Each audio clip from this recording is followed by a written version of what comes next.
ബിജെപിക്കെതിരെ വോട്ടിന് കാശ് എന്ന ആരോപണവുമായി കോൺഗ്രസ് വക്താവ് രൺദീപ് സുർജേവാല അരുണാചൽ പ്രദേശിലെ സിയാങ് ഗസ്റ്റ് ഹൌസ് പരിസരത്ത് നിർത്തിയിട്ടിരുന്ന കാറിൽ നിന്നും 1.8 കോടി രൂപ തിരഞ്ഞെടുപ്പ് നിരീക്ഷകരും പോലീസും ചേർന്ന് പിടിച്ചെടുത്തിരുന്നു.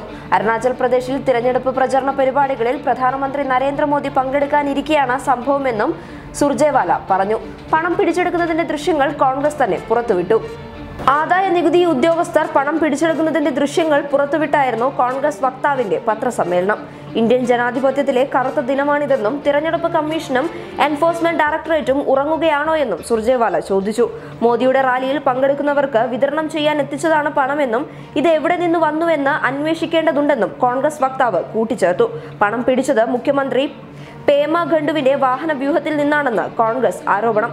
ഇന്നലെ രാത്രിയാണ് സിയിങ് ഗസ്റ്റ് ഹൌസ് പാർക്ക് ചെയ്തിരുന്ന വാഹനത്തിൽ നിന്ന് പണം പിടിച്ചത്. പണം പിടിച്ചെടുത്തതായി അരുണാചൽ മുഖ്യ തിരഞ്ഞെടുപ്പ് ഓഫീസർ സ്ഥിരീകരിച്ചിട്ടുണ്ട്. എന്നാൽ ഉദ്യോഗസ്ഥർ പ്രധാനമന്ത്രിയുടെ റാലിയുടെ തിരക്കിലായതിനാൽ കൂടുതൽ വിശദാംശങ്ങൾ ലഭ്യമായിട്ടില്ലെന്നാണ് വിശദീകരണം.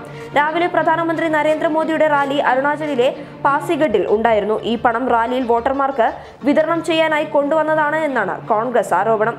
തിരഞ്ഞെടുപ്പ് നിരീക്ഷകനെയും സ്ഥലം എസ്പിയെയും വീഡിയോയിൽ കാണാമെന്ന് കോൺഗ്രസ് പറയുന്നു. തിരഞ്ഞെടുപ്പ് കമ്മീഷനും എൻഫോഴ്സ്മെന്റ് ഡയറക്ടറേറ്റും തുടർ നടപടി സ്വീകരിക്കാത്തത് എന്തുകൊണ്ടാണ് എന്നും പാർട്ടി ചോദിക്കുന്നു. കാവൽക്കാരൻ മാത്രമല്ല, കാവൽക്കാരന് ചുറ്റും നിൽക്കുന്നവരും കള്ളന്മാരാണെന്നും ഇക്കാര്യത്തിൽ തിരഞ്ഞെടുപ്പ് കമ്മീഷനെ സമീപിക്കുമെന്നും സുർജേവാല പറഞ്ഞു. ബിജെപിയുടെ നമ്മോ ടിവി ജനാധിപത്യത്തെ അട്ടിമറിക്കുന്നതാണ് എന്നും തിരഞ്ഞെടുപ്പ് കമ്മീഷന്റെ അധികാരം ഉപയോഗിച്ച് ഇതിന്റെ സംപ്രേഷണം നിർത്തലാക്കാനുള്ള നടപടി സ്വീകരിക്കണമെന്നും സുർജേവാല ആവശ്യപ്പെട്ടു. News desk public Kerala.